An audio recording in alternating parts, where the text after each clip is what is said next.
नारी हूं मैं, मुझ में है हिम्मत बड़ी। नारी हूं मैं, मुझ में है हिम्मत बड़ी।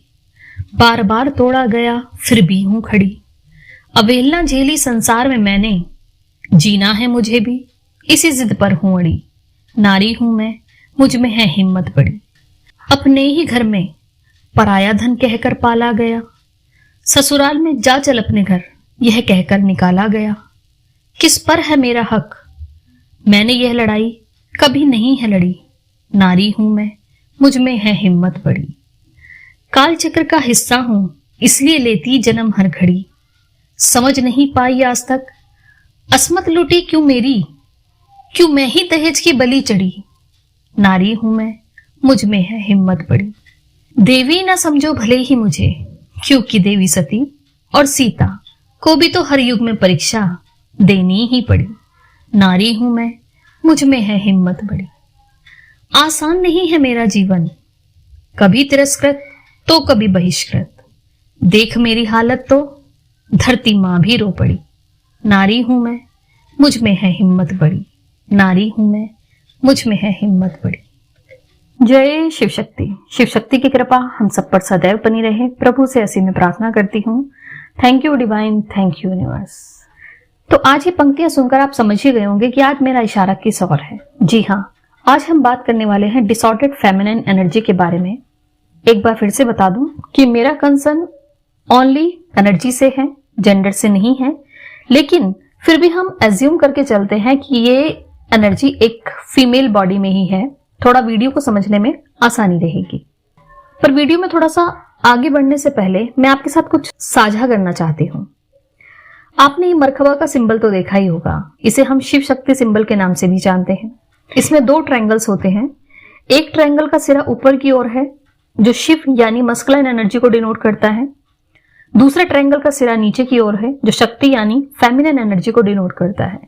अब ये मरखबा जैसे जैसे हम हाईली स्पिरिचुअल होते हैं, अपनी दोनों एनर्जीज को बैलेंस करते हैं, तो यह मरखबा हमारे चारों ओर as a protection shield create हो जाता है। जब हमारी ये दोनों एनर्जीज बैलेंस में होती हैं, ये हमारी प्रोटेक्शन के लिए है ताकि कोई भी ब्लैक आइडेंटिटीज हम पर अटैक ना कर सके। इसी तरह की प्रोटेक्शन शील्ड हमारी मदर अर्थ के चारों ओर भी क्रिएटेड होती है, लेकिन कुछ असुरी और काली शक्तियों ने इस प्रोटेक्शन शील्ड को नुकसान पहुंचाया है और इसे डैमेज कर दिया। उन्होंने इसमें सबसे पहले फेमिनिन एनर्जी, इसमें जो आप लोअर ट्रायंगल देख रहे हो, इसको क्षीण किया है। फेमिनिन एनर्जी को इसलिए टारगेट किया क्योंकि फेमिनिन एनर्जी ही हमारे असेंशन के लिए रिस्पॉन्सिबल होती है, वही हमारे असेंशन को लीड करती है, इसीलिए उन्होंने इसका डिसॉर्शन किया। अब शक्ति क्षीण हुई है तो शिव पर तो असर होगा ही, इसलिए पृथ्वीवासियों की ये दोनों एनर्जीज डिस्टर्ब हो गई और डिसऑर्डेड फॉर्म में चली गई। और यही डिसऑर्डेड मस्कुलाइन एनर्जी और डिसऑर्डेड फेमिनाइन एनर्जी का फैलाव पीढ़ी दर पीढ़ी होता चला गया। और आज हम इस स्टेज पर हैं कि हर किसी में आज ये एनर्जी डिस्टर्ब होती है, थोड़ा या ज्यादा। अगर आप स्पिरिचुअल नहीं हैं तो अब हम एकदम से पृथ्वी की शील्ड को तो ठीक नहीं कर सकते, लेकिन खुद की प्रोटेक्शन शील्ड को तो ठीक कर सकते हैं ना, और दूसरों की प्रोटेक्शन शील्ड को ठीक करने में उनकी हेल्प कर सकते हैं। तो इस तरह से होगा क्या, एक नेटवर्क सा क्रिएट हो जाएगा और हम मदर अर्थ की हेल्प कर पाएंगे। तो अब आप समझ ही गए होंगे कि हमें करना क्या है। हमें अपने अंदर की इन दोनों एनर्जीज को बैलेंस करना है इनर वर्क के द्वारा, खुद पे काम करके। जब हम इन दोनों ऊर्जाओं की बात करते हैं तब हम प्रकृति और पौरुष या पुरुष की बात करते हैं। फेमिनिन एनर्जी के गुण भी प्रकृति की तरह ही होते हैं, सुशील, गुणवान, लवेबल, जो खुद भी बहुत प्यारी होती है और प्यार ही बांटती है, नर्चर करने वाली बिना किसी भेदभाव के, क्षमा करने वाली, कल्याण करने वाली, आध्यात्मिक, संतुष्ट, दयावान, शौर्यवान, परिवर्तनशील, सहनशील और भी बहुत कुछ। अब नारी भी प्रकृति की तरह है, इसीलिए शायद कहा भी जाता है कि नारी को समझना भी मुश्किल है। इतनी सारी प्यारी खूबियां होने के कारण ही नारी को ब्रह्मांड की सर्वोत्तम रचना कहा गया है। लेकिन ऐसा क्या होता है कि यह रचना बेरंग, चमकहीन, डल सी हो जाती है? इसके प्रमुख 3 कारण हैं, सांसारिक, पारिवारिक और आंतरिक। मोस्ट ऑफ ऑल नारी को सामाजिक पारिवारिक लिमिटेशंस के अंदर पाला जाता है। उनके लिए कुछ दायरे पहले ही सेट कर दिए जाते हैं कि तुम्हें इन्हें फॉलो करना है, तुम एक लड़की हो, फॉलो तुम्हें इसलिए करना है क्योंकि हमने भी किया था। वो इन दायरों को अपना तो लेती है, लेकिन कहीं ना कहीं अपनी फ्रीडम खो देती है। उन्हें नहीं पता कि वो इसमें कितना असॉल्ट, हरासमेंट फील करती है। उन्हें नहीं पता कि इसकी वजह से उसे कितनी बार मिस हैपनिंग, ट्रॉमाज, इन सब से गुजरना पड़ता है। तो इस तरह से बहुत कुछ डिपेंड करता है कि किसी फीमेल की पालन पोषण किन हालातों में हुआ है, क्योंकि वही हालात उसके माइंड की कंडीशनिंग बन जाते हैं, उसके सब कॉन्शियस में बैठ जाते हैं, और सब कॉन्शियस से डीएनए में आते हैं, और डीएनए से पीढ़ियों में आते हैं। और यही होता आ रहा है। हमारी फीमेल पूर्वजों ने कभी इस चीज को बदलने की हिम्मत ही नहीं दिखाई। तो ब्लेस्ड हैं आप, थैंक यू कीजिए गॉड को कि आपको ये मौका मिला है। आपको इस पैटर्न को ब्रेक करना है ताकि आगे तक की पीढ़ियों को आप इस कर्ज से मुक्त कर पाएं।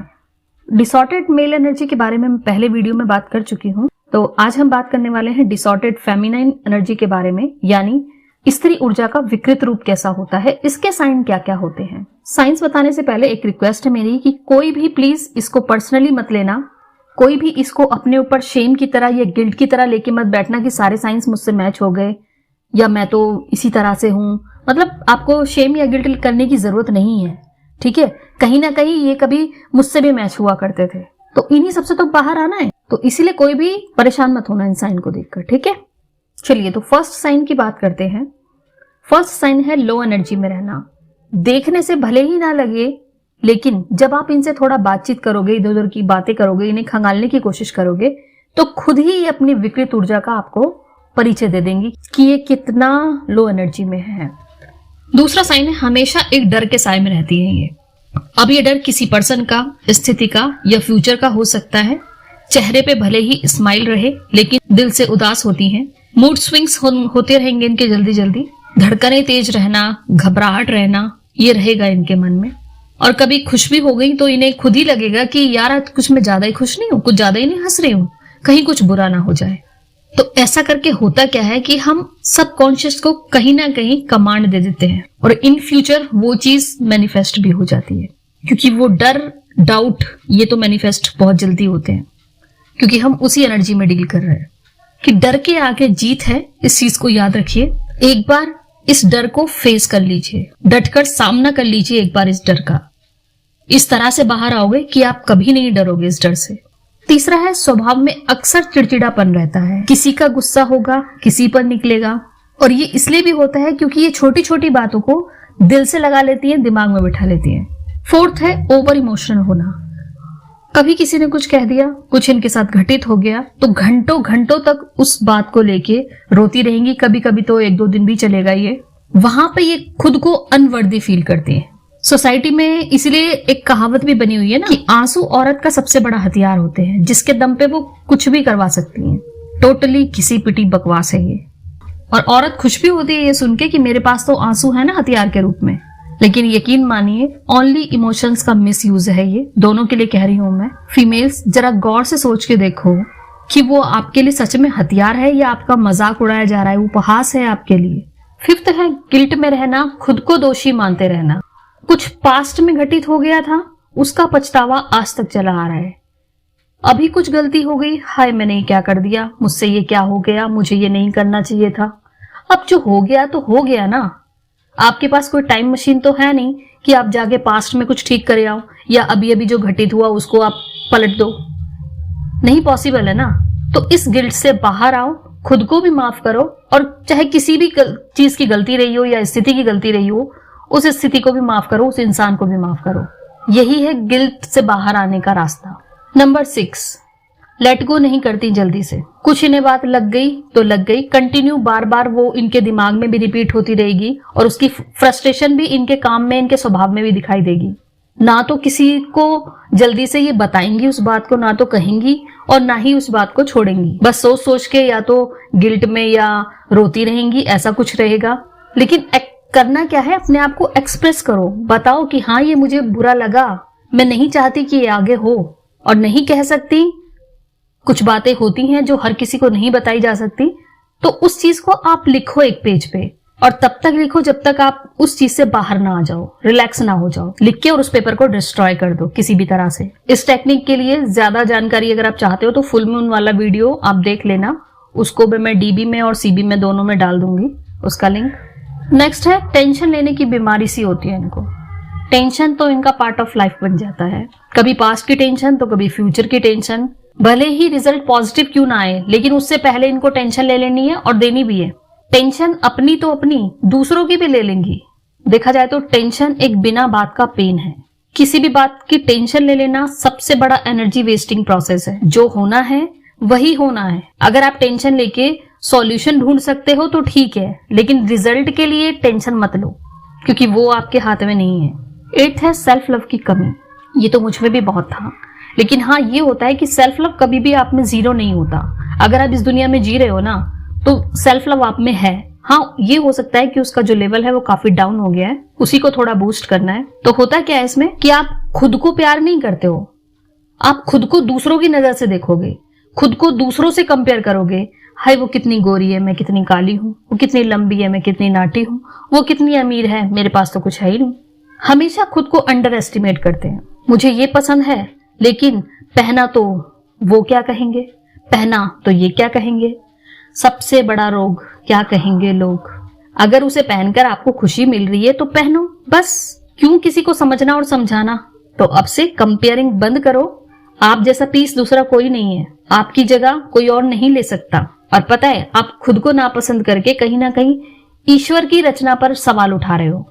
और दूसरी चीज, जब भी हमारे कर्मों का हिसाब होता है तो ये परिवार, हमारे रिश्ते नाते और हम अपनी बॉडी स्ट्रक्चर खुद चूज करते हैं अपने कर्मों के आधार पे।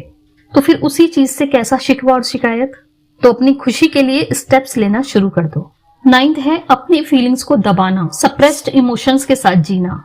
लो कॉन्फिडेंस तो होता ही है, हिम्मत की कमी होती है, इसलिए सहती रहेंगी, रोती रहेंगी, लेकिन गलत के अगेंस्ट स्टैंड नहीं लेंगी, अपने लिए स्टैंड नहीं लेंगी। मैं यहाँ किसी को पोक नहीं कर रही हूँ कि आप जाके लड़ो, लेकिन अपना पॉइंट ऑफ व्यू तो दूसरों के सामने रखो। कम से कम आपको खुद को तो तसल्ली मिले कि हाँ मैंने कम से कम कोशिश तो की, सामने वाला माने आपकी बात तो ठीक, नहीं माने तो कोई बात नहीं। और टेंशन फ्री भी रहोगे। फीलिंग्स अगर आपकी दबी रहती हैं तभी आप टेंशन में रहते हो, तो इस तरह से आपकी फीलिंग भी निकलेगी। अपने आप को एक्सप्रेस करना तो शुरू कर दो। कोई माने या ना माने आपकी बात डजंट मैटर। उसमें लड़ाई में ज्यादा उसमें डीप में जाओ ही मत, बस अपनी बात कह दी, बात खत्म। जहां तक सप्रेस करने की बात है तो ये अपने गुस्से को भी बहुत सप्रेस करके रखती हैं, क्योंकि इनकी जिंदगी में जो कुछ घटित होता रहता है, जो इनके साथ अन्याय होता रहता है, ये सबके लिए इतना करती हैं। इनकी कई बार तो गलती भी नहीं होगी, लेकिन उसकी भी सजा इनको मिलेगी। तो वो बहुत गुस्सा होता है इन्हें, जिसको ये पीती रहेंगी, सप्रेस करके रखेंगी। और अगर ये गुस्सा बाहर आया तो वो एक्सप्लोजन के रूप में बाहर आता है, और वो कभी कभार ही होता है। अदरवाइज तो ये गुस्से को बहुत ही सप्रेस करके रखती है। नंबर 10 है नो कहना नहीं आता। इन्हें पीपल प्लीजिंग के चक्कर में खुद को जिम्मेदारियों में इतना दबा लेंगी कि कहीं मुझे कोई गलत ना ठहरा दे, मना किया तो उसको अच्छा नहीं लगेगा। ला चल तेरा काम भी मैं कर दूं, अपना तो कर ही रही हूं, अपना भी कर लूंगी। नतीजा, खुद के लिए इनके पास अपने लिए टाइम ही नहीं होगा, जो जिसे कहते हैं ना मी टाइम, वो नहीं होगा। तो आपका जितना सामर्थ्य है उतना काम करो। आपकी अच्छाई कोई नहीं छुपेगी, कहीं नहीं छुपेगी, कभी ना कभी सबके सामने आएगी, क्योंकि आप अच्छे हो। तो उनका काम उनको करने दो, उनकी जिम्मेदारियां उनको उठाने दो। सबके अपने अपने नेशंस हैं, उनको लेने दो। इतना लोड लेके जिसमें आप खुद ही खुश नहीं रह पा रहे हो तो क्यों लेना, ठीक है ना। नंबर 11 है नीड में रहना। हमेशा ऐसी एनर्जी दूसरों पर आश्रित रहती है, कभी अपने प्यार के लिए, कभी पैसों के लिए, कभी अपनी इच्छा पूर्ति के लिए, तो कभी सेक्स के लिए भी। ज्यादा डिसऑर्डर्ड एनर्जी में हो तो अपनी नीड के लिए, अपनी सेल्फ रिस्पेक्ट को भी साइड में रख के दूसरों की अनवांटेड डिमांड्स को भी पूरा करती रहेंगी। नीड के साथ साथ ये एक्सपेक्टेशंस में भी रहती हैं कि मैं सबके लिए इतना अच्छा सोचती हूँ, मैं सबके लिए इतना अच्छा करती हूँ, मुझ में इतना टैलेंट है, मुझे इतना कुछ आता है, लेकिन रिटर्न्स मुझे वैसे क्यों नहीं मिलते, क्यों मुझसे लोग वैसे बिहेव नहीं करते जैसे मैं उनके साथ करती हूँ, जैसे मैं उनके साथ हूँ। किसी दूसरों पर आश्रित होती हैं, इसीलिए इनकी अपनी चॉइस नहीं रहती, फ्रीडम नहीं रहती इनके पास। अब फ्रीडम नहीं रहती तो ये लैक में रहती हैं, इसलिए कंफ्यूजन की स्थिति पैदा होती है। कंफ्यूजन में रहती हैं तो राइट डिसीजंस नहीं ले पाती।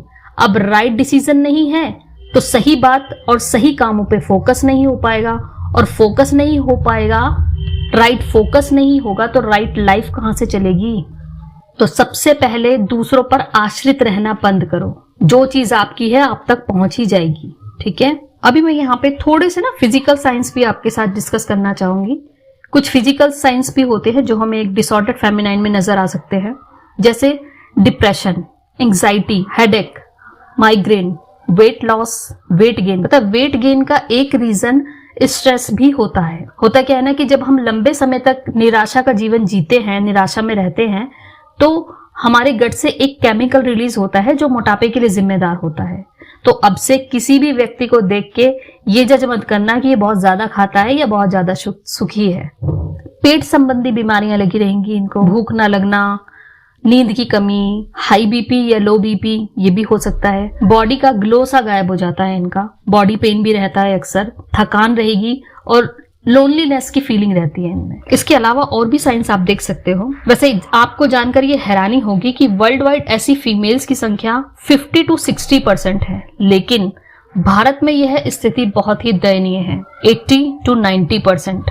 एंड होम मेकर्स 2 गुना ज्यादा स्ट्रेस में रहती हैं कंपैरेटिवली टू वर्किंग वुमेन। तो अंत में यही कहना चाहूंगी कि आप मेल हो या फीमेल हो तो अपने आप को अंडर एस्टिमेट मत करो। ये तो केवल एक शारीरिक रूप से आपका विभाजन है, अदरवाइज सोल तो जेंडरलेस होती है ना। सोल लेवल पर तो हम सब एक ही हैं। दोनों एनर्जीज को खुद में बैलेंस करने के लिए फर्स्ट ऑफ ऑल तो आपको इस चीज को स्वीकारना होगा कि आप में दोनों एनर्जीज हैं। कई लोग तो इस चीज को स्वीकारने से ही डरते हैं। तो पहले तो आप ये स्वीकारिए कि आप में दोनों एनर्जीज हैं और फिर दोनों एनर्जीज को रिस्पेक्ट दीजिए। रिस्पेक्ट करनी होगी हमें, इंटरनल भी और एक्सटर्नल भी। स्वयं भगवान शिव भी शक्ति के बिना अधूरे हैं, उन्हें भी शक्ति संचार की जरूरत होती है। आप इसी बात से अंदाजा लगा सकते हैं कि हमारी जो डिवाइन एनर्जीज हैं उन्होंने भी देवी शक्ति को स्वयं से पहले स्थान दे रखा है, यहाँ तक कि उनके नाम को पहले लिया जाता है, जैसे गौरी शंकर, राधा कृष्ण, सीताराम इत्यादि। तो धरा पर उनकी रिस्पेक्ट कम क्यों हो रही है? क्योंकि कहीं ना कहीं वो अपने फेमिनाइन एसेंस में नहीं है ना, अपने प्राकृतिक स्वरूप में नहीं है। तो अपने इसी स्वरूप में आना है, जैसे कि वीडियो के शुरुआत में बात की थी हमने। पहचानिए खुद को, राइट स्टेप्स लीजिए अपने लिए और अपने आप को उस शक्ति रूप में लेके आइए, जागृत कीजिए अपने अंदर की शक्ति को, तभी इस धरा का उद्धार भी पॉसिबल है। चलिए, आई थिंक काफी सारी बातें हो गई और बातों ही बातों में वीडियो भी शायद काफी लंबी होती जा रही है। वैसे ये टॉपिक ही ऐसा है जो मेरे लिए बहुत इंपॉर्टेंस रखता है, बिकॉज मैंने भी इस जीवन को जिया है, तो मैं जानती हूँ इसका पेन, और इसलिए नहीं चाहती कि कोई भी ज्यादा देर तक इस स्थिति में रहे। इसलिए हो सकेगा तो नेक्स्ट वीडियो में मैं इससे निकलने के लिए कुछ सिंपल से टिप्स लेकर आऊंगी, जिनको डेली रूटीन में शामिल करके आप काफी हद तक रिलैक्स फील करेंगे। बस अपने आप से कमिटेड रहना कि हाँ, मैं गिव अप नहीं करूंगी और डेली खुद के लिए खुद पर काम करूंगी। तो यहीं पर इजाजत दीजिए, मिलूंगी नेक्स्ट वीडियो में। तब तक के लिए खुश रहिए, सेल्फ लव कीजिए और गॉड को ग्रेटिट्यूड पे कीजिए उनके द्वारा दी हुई हर ब्लेसिंग के लिए। Thank you so much. Bye bye. जय शिव शक्ति।